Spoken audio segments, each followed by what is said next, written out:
Hey, what's up, everybody? So, we know that it has been a little bit since we put a video out. Geez, how long has it been? I was actually, 2 months. yeah, I was looking last night, and we have never put a video out where we weren't wearing jackets. So, that tells you anything. And it's now June. Yeah, I think it's gonna get up into the mid 80s today while we're playing. But we have been just really busy, both of us working. I started my summer job, which is landscaping, which, if you know, it just takes up a ton of time. We've been playing a little bit of golf. I think we've played probably 4 or 5 times this summer together. Yeah, But we just haven't felt the need to put videos out just because life got so hectic with school and everything. But we had some time today, so we were like, hey, let's film a video. So today we're going to be doing something that we think is pretty cool. We've noticed recently that whenever we tell each other the shot that we should hit, how we should putt the ball, the line that we should start on. Especially with me. Yeah, it's You're definitely pretty good at reading greens and stuff. I not so much. We figured out that we play really well when the other person is saying that we should do something. So today we're each going to play 4 holes where we caddy for the other person, just to see how we shoot in that scenario, and hopefully put together a couple of cool videos for you guys. So like I said, we've been playing a little bit of golf. We're both actually in pretty good form right now, Yep, I would say. think so. We just got back from Florida. Yep. We got to play a really cool course down there called Sandestin, the Links. It's part of like a resort. We got to play with some really cool guys, Nick and Anderson, his son. They were absolutely a blast to play with. I know that they were kind of interested in our video, so if you're watching this, we really enjoyed playing with you guys. So we'll just see how today goes, I guess. Yep. So we're going to get out on the course. We're going to make our first video in a good while, and we'll just see how we get on. We're excited to make some content for you guys. All right. Catch you later. All right, so we played the first hole as a warm-up. It was a short little par 4. Now we got this cool-looking par 3. You'll see we got when a par we get 3, up there. a par 4, a par 5, a par 3. So we've got about 159 from the tees that we're playing from. So I'm thinking like probably just a smooth 7 for you. That's a pretty standard 7. Yeah, because, well, the green's like it's a slopes little back bit, down. I was going to say, Yeah. 7 is a little long, but because of it being a front pin location, I think 7's Yeah, gonna you work. don't want to be short on this hole, and you'll No. see why in a Yeah. second. All right, you can see these gentlemen in front of us walking off the tee. It's a little bit downhill, so it actually probably is playing a little bit shorter too. So this, I think 7 is good for you on this hole. I'm good with that. This is the water from the first hole. It's a cool little hole. I think I'm probably good. Yeah.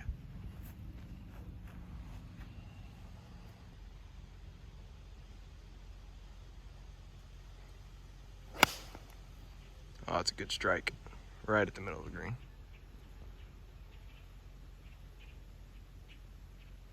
I just hit that off the back.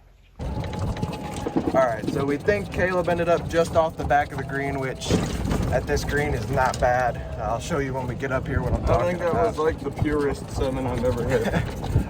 And like we were just saying, can't really complain about hitting a shot here. Show them the slope on the front of it. I don't know if you can use my 60.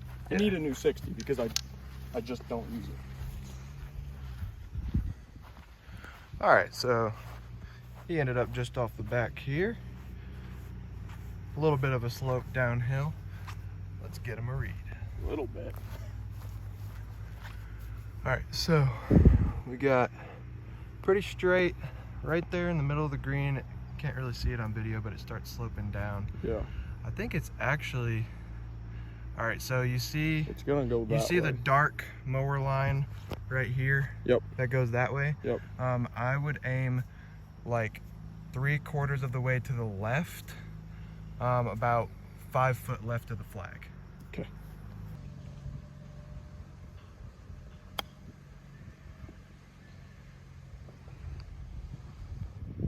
Didn't hit it hard enough.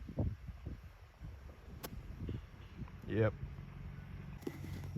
So if you couldn't tell, it's easy to be scared to hit it too far on this hole, because that's about a 30-foot drop right there. You guys saw how much it broke just on that little short chip, so. All right, let's get in here and get him a read. So it looks like grain is growing towards down to the right. It's also sloping down to the right, so it's gonna break a pretty good ways. There's a spot on the green right here where somebody's walked. I think that should be your aiming point. About right there. You think that's far enough up? Yeah, I think if you give it the right pace, maybe a tiny bit more up.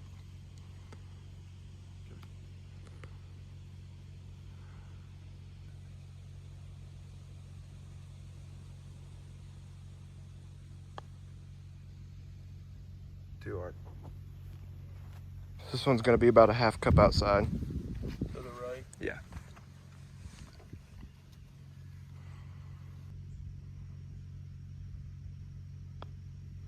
Nice putt. Hey, what'd we say? Save the box. Yeah, so the thing that I've realized, I guess more just like watching golf, and like I said, I've known this for a while, it's just, I started to play much better golf when I realized this, that amateurs like us, it's not about making birdies. Like, yeah, it's really cool if we go out. Yeah, but it's very rare. Yeah, and it's cool if we make a couple. Yeah. But what our golf game is about is saving pars and bogeys. And bogeys, yeah. Yeah, like not making doubles. Well, at least with your driver. All right, so here we are on Caleb's second hole. He's got driver out. This is a par 5 up the hill. Nope, par 4. Oh, this is a par 4? Next one's a par 5. Oh, okay. He plays here a lot more than I do. But this is a pretty cool looking hole. It's super uphill. You pretty much have to hit driver to get it all the way up there. So he's just gonna hit a little fade off the left side of the fairway.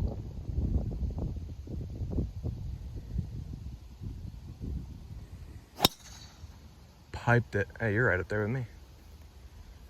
No, I'm gonna be way short of you. No, dude, you're not that much shorter than me. How, dude, that felt like it came off the deck. Check this out.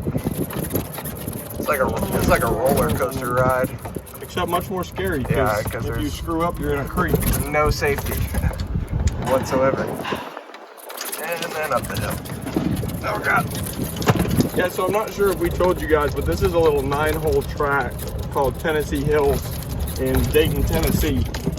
So it, like I said, it's only 9 holes, but there's some really cool holes out here. And it's normally not that busy, and it's normally in decent shape. So it's kind of cool to have close to the house. Yep. Hey, Rick Shields just put a video out where he talks about his actual handicap. Oh, did he really? Yeah. What is it? I don't know. It literally just came out like a minute ago on my freaking phone. We gotta watch it. Aha! I gotcha. Yes, you did. I told you did. All right, so Caleb's got a little bit of a flyer lie. It is uphill to the hole and a little bit of an uphill slope, so it's gonna go a little bit higher. We're gonna have to give it a little bit more. We got 109 to the pin. So, and we want to get it over. There's a bunker just up there, so we're thinking like full gap. Yeah, that's what I'm thinking. All right, sounds good to me.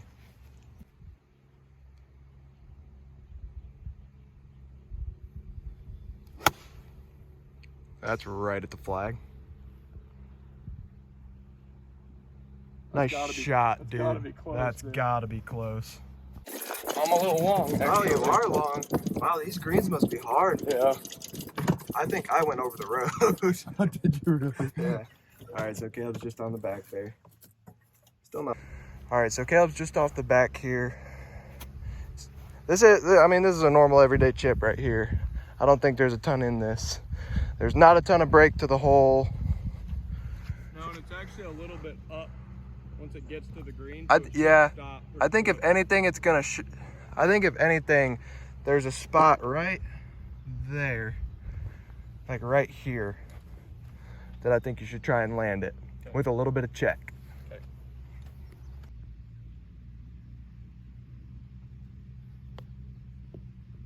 Oh, too far outside.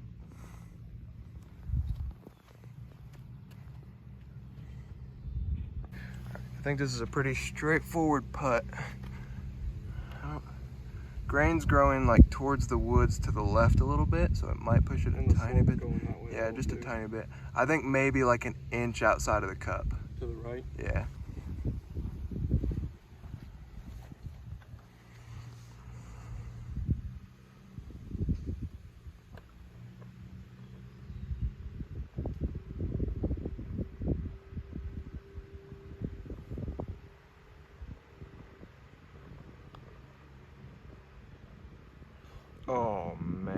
hit it. a couple. Yeah. But what not our bad. golf game is about is saving pars and bogeys. And bogeys, yeah. Yeah, like not making doubles and Well, triples. and that's what I was talking about with that podcast that I listened to, where they were talking about, like, basically the misconception of even people like broadcasters as far as, like, the proximity to the hole.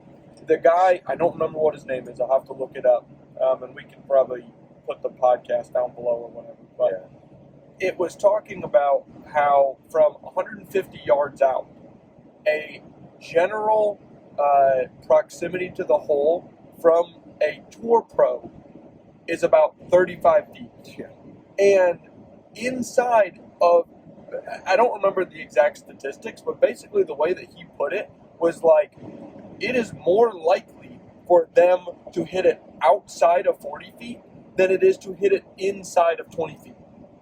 From 150 yards out. Yeah. Like, you think a tour pro could do that. That's a wedge. Could do that every single. All right, so we got about 215 to this little goalie. Caleb's gonna hit a hard 5. Try and get it down there.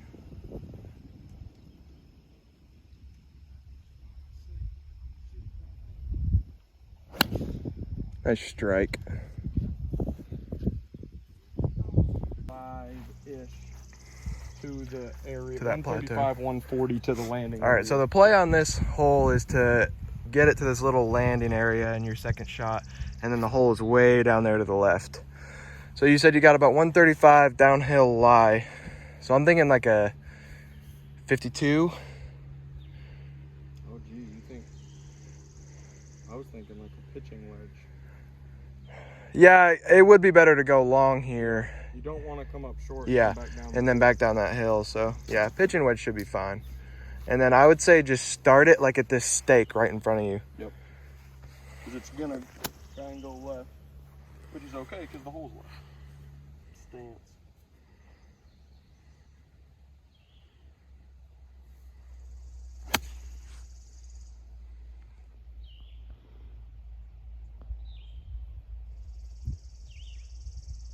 About right where we wanted it.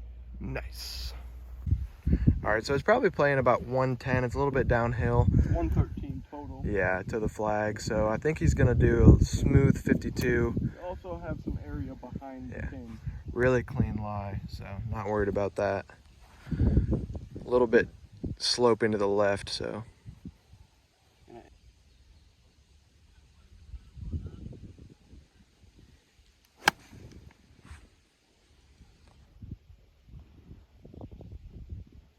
Short. Did I catch that pin?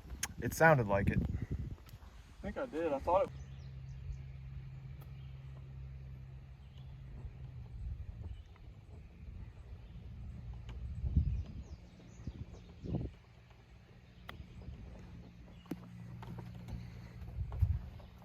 Not bad.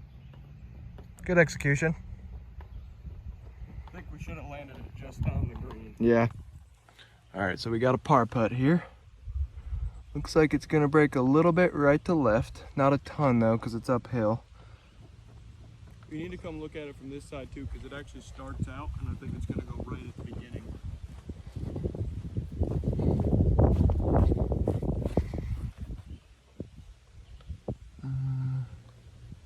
Yeah, I see what you're saying. Yeah, from this side, it actually looks like you need to aim to the left of the hole. Mm-hmm. Yeah, I would say good pace, just Stuff barely left to outside of the hole. Left.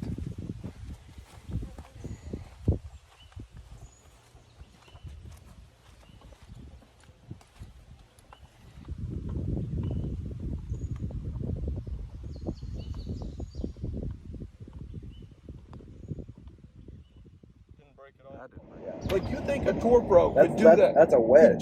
Could do that every single time. He Yeah. talked about on a par 3. I don't remember what course it was, but there's a par 3 that's like 195 yards out on tour. And he was saying that basically there is a 50-yard spread from where the shortest shot to the longest shot went throughout a week on that par 3. 50 yards. Yeah. And these are tour pros that we're talking about. Yeah. And there's a 50-yard spread. Yeah. Like, And we get upset and when we we get miss upset. the green by Exactly. like 5 yards. exactly. We're Yeah. barely off the side of the green. You know, I really feel like I would actually score better if I was doing it for myself. Yeah. Whereas days where I'm not feeling as confident, part of the reason why I'm not is because I'm not feeling confident about my choices. Yeah. All right, we got 123. Looks like it's on the right side of the green. Right side of the green, uphill. And you want that, you don't want to hit it in that bunker. You said how far? 123 to the 123. So your pitching wedge came up a little bit short, but you're gonna have it teed up. I'm thinking smooth pitching. That's what I'm thinking. Yeah. Got bugs flying around my head. We are like right next to the woods. So. All right, here we go. Let's see the execution. Ball. Dang it. So you, These bright colored golf I balls. was gonna say take it off. It's gonna distract you. I know it is. It's still on It's there. still on there.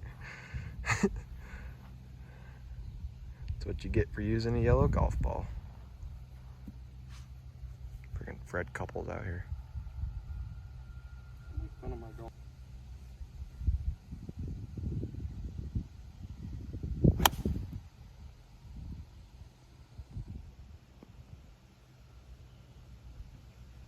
And in the bunker. All right, so it might be a little windy on this hole. I apologize, but A little. Look at the flag. yeah, we are now realizing that we were hitting straight into the wind instead of it helping us like we imagined. So That was almost a 2-club win. that's why Caleb came into the bunker. But as we will talk about later, we are not professional caddies, nor will we probably ever be. So Probably. I don't think there's a probably in that statement.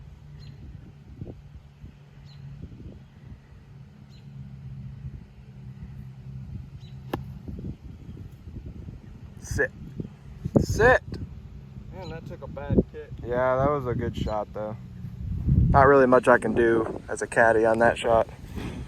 All right, so it's gonna break just a tiny bit right to left, but not, I mean, not very much. I mean, I think aim just barely outside right of the cup and just push it.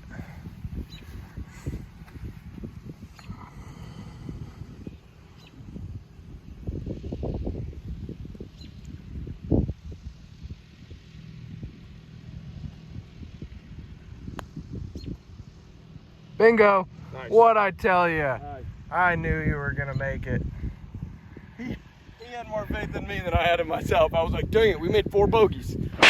Hey, that wasn't bad. 3 bogeys and a par for my first time ever caddying for him. We're gonna talk about this at the end of the video a little bit, but one thing that we're realizing as we make this video is that there's just some days that like it would work really well for me to caddy for Caleb, and then some days where he's just really confident in his swing, so when I tell him something, he's not as confident. But I think for our first time doing it, it didn't go horrible. No, I think it was a fun little challenge, and Yeah. I think it kind of showed how each of us would play different shots in different situations. And I think as we start doing it more, we would become more and more confident with how we do it. Hey guys, so we just got done. Me and Isaac were kind of talking, and so in the 4 holes that he caddied for me, I ended up going bogey, bogey, bogey, par. Yep.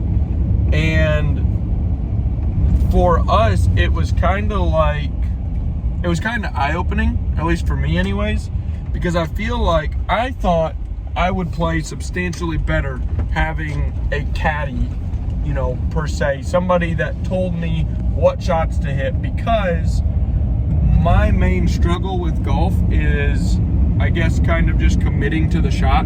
Generally, when I hit a bad shot, it's not because of anything in my swing or anything like that. It's just because I was not committed to the shot. So I kind of thought that it would help. What we kind of realized is, I think on the greens, it's a massive help. Isaac used to work on a golf course when he was in college. So he was absolutely fantastic, you know, at reading the greens, and he learned how to do that. I have just played golf. I've never really had that much experience. So I don't really know how to read the greens, how to read the grain, all that kind of stuff very well. However, on the full shots, I feel like there's 2 problems with Isaac caddying me for the full, caddying for me with the full shots. The first is that he doesn't know my yardages very well. I don't hit the ball as far as Isaac does. I just don't. I think I hit the ball more consistently than Isaac does because I've been playing golf for longer, but I don't hit it as far as he does. So, you know, when he would say to pull a 60 degree, that really should be a 56 for me, and I came up short a lot of times. I think the other thing is, in playing golf as long as I have, I've gotten pretty good at being able to read the lie and the wind and all of that kind of stuff, and at least for my game, be able to say like, okay, you know, I need to play this a club more, a club less, right on, whatever, because I've played for long enough and I kind of have that bank of experience where, especially for my game, Isaac doesn't have that. So for us, I think, for me anyways, it was even cooler to kind of do that, to realize how flipping incredible it is what the pros do. The fact that the pros are able to communicate and have that two-person team and get the yardages and do all that kind of stuff, it makes it even more impressive when you go and try and do it yourself. You think it's going to help and it really doesn't. Oh, and not only that, but how important caddies are. And how well they know their players. Like obviously, as you know, if you've watched our videos, we know a caddy. And one thing that Kip and I have talked about before is like caddying for a new person. We know a tour caddy. Caddying for a tour player can either be really easy or incredibly difficult, because they're either like, they give you what they know and then you're able just to tell them and they're like, okay, and they follow you blindly, or they don't want to listen to you whatsoever and you're just there to carry his bag. When I feel responsible for the shot, I tend to take it a little bit more seriously, whereas when Isaac was telling me, we filmed the first hole today and we didn't even put it up because it wasn't good. And the main reason was because Isaac had me hit a 60 degree. I wanted to hit a 56, but I was like, I'm just going to listen to my caddy. And I knew it was going to come up short, and it did. Went in the water, I lost the ball. I knew that was going to happen, but I didn't tell him because I was almost like, well, he's my caddy. We've been playing for, you know, and he should know that. But that's also on me. You know, there has to be that communication between the caddy and the player.